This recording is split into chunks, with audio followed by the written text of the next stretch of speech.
driving down a highway in the rain always reminded me of you. Not because of the yellow lights and silver tire tracks that stained the roads like burns, but because of the uncertainty of it all. The rain would smudge the scene behind your windshield until it resembled a Van Gogh painting. People would bark in foreign languages and hold up a finger when necessary. It was a chaotic life, but it was ours. Nowadays it only seems like yours. You've written in pen over the neon signs and convinced me to do stupid things that my relatives would never approve of. Don't you remember when we showed them the photograph of us? The black and white one where we both smiled and touched hands and thought shallow thoughts. They said we'd be married in a month. It's been a year since then. Perhaps the reason behind that are your commands. Last night you woke me up. You'd started sleeping on the couch, but you shattered my lamp with black monkeys and told me to rob a bank. I looked at you and wanted to cut a lock of your hair, but agreed wordlessly. That's why I'm here. In front of the faint, gray outline of a bank, asking myself questions that don't own answers. In my pocket there's the 2 green counterfeit bills. I know the rain is laughing at me with its rasping voice, but I open the doors anyway. Inside the bank it's icy. There are pillars, elegant Latin sentences, and polished frames that circle the frowning faces of men. You'd frown along with them if you were here, muttering something about a matriarchy. Do you know that feeling of not belonging? I don't think you do. It's a twisting feeling that can only be done with furry socks and pilling sweaters that smell like your ex-boyfriend's car. Too bad I put on a suit today. One to impress the stone people at the bank. One with a striped tie. I don't have the materials for feeling ignored, but I guess it'll happen despite that. There are 2 tellers. One is a woman. Just being in the same large, whitewashed room as her can tell me that if she took an online spirit animal quiz the results would be a mix between a fox and a tiger. Don't ask me how I know that. You'll ask. I'll tell you you're a snake. My stomach will squeeze. The other one is a man. He is short and muscular and looks like he'd only fall in love overthinking it. It's not a bad thing. I choose him instead of the fox-tiger woman. The greetings are next. Hello sir, how can I help you? His voice is deep. I wish you were here.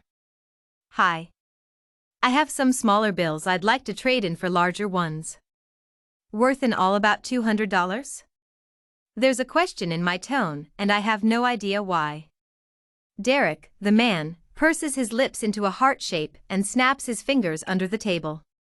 It seems like he doesn't believe me, so I blurt, it's for my kid. Got birthday money?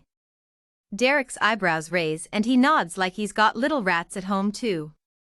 He talks about how much money kids have these days. What it is absurd. Our unprofessional small talk ends when I take out the money from my pocket. It's wrinkled and papery under my touch. There are mostly 5s and 1s. Derek glances at them with tired eyes and shuffles them into a pile. Wait here, he says. I know what he's thinking. I think of you, probably waiting outside in the car right now, catching raindrops on your fingertips and allowing them to tangle in your eyelashes. I can't believe that worked. He barely even peeked at them. Derek returns with 4 $50 bills. They're soft and crisp, and when you hold them up to the light, there'll be a watermark. There's a dull look in his eye. You never told me what you wanted, so I just got 50s. That's fine. The words leak from my mouth.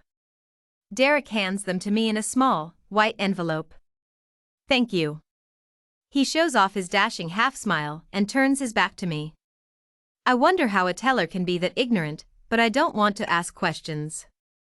You're outside, and I don't think I can get out fast enough. People's eyes trail over me and create lines on my body. The rain will wash them off, I know, but there's a hint of doubt when I feel the cold doorknob. Outside, the rain comes in buckets and pastes my hair to my face. The bank lights are ghostly and glowing white behind me. There's a red Ford Escort in front of me.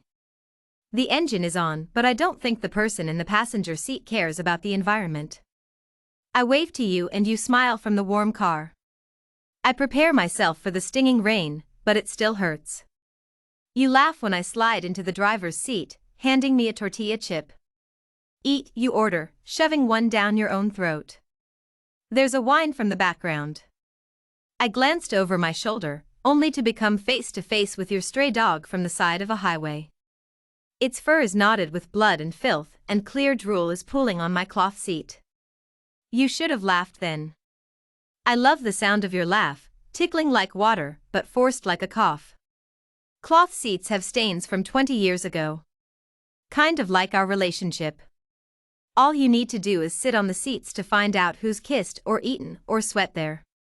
Start us up, you say, clapping off the salt from your hands. Let's get this show on the road. You brought Buddy? I ask, focusing my gaze on the road and clicking the keys into place. You blink a few times and trace the water tracks on the window. They're unpredictable and change directions every few seconds. Did you get the money, you counter? I nod once. The envelope is in my pocket. All right, then there's no problem. Let's go. I step on the gas. The highway is near and we enter it. Red lights are reflected on the slick road and white lettering stands out from afar. I wonder absent-mindedly if you've got a map with little sticker labels, but immediately that thought is thrown away. We're escaping to Kansas City, Missouri. It's 525 miles and is going to take about 8 hours. I don't think you know that. I think what you know is that you'll fall asleep and wake up in Missouri. It seems real enough for paper maps and uptight boyfriends. You rustle the bag of chips and shove it back into the grocery bag. To replace it, you reveal a large container of Nutella. Do I look at you weirdly? I was just wondering if I'd ever thought about being in this situation. Us, driving to Missouri, after having robbed a bank, and eating Nutella from our fingers. We're crazy and always will be. People honk their horn and you stain your tongue a sweet brown. I still can't believe our plan worked. Do you think we'll get caught? I asked, gripping the steering wheel. My plan was foolproof. Probably, they'll find out. At least eventually. You stick your fingers into the jar again without looking up.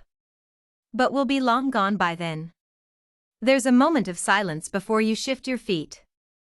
Remember when we slept on the beach that night, the day before your father was going to be married to his third wife, you inquire, eyelids slowly lowering. Yeah, I recount. It was beautiful. It was, you agree. The sun had already set. The only bits of light come from the streetlights with their circular glow, and the car lights that always remind me of blinking eyes. You turn the knob for the radio and roll down your window, letting rain grab playfully at your nose. It's the middle of December and freezing, but we do it. We roll all the windows down, letting the winds tug at our hair, chanting to a song, laughing one last time. Buddy barks along with us. Good things fall apart, you sing, your voice barely making it past the last word. Good night, my highway girl, I whisper, leaning over to kiss you on the cheek. You don't say anything back.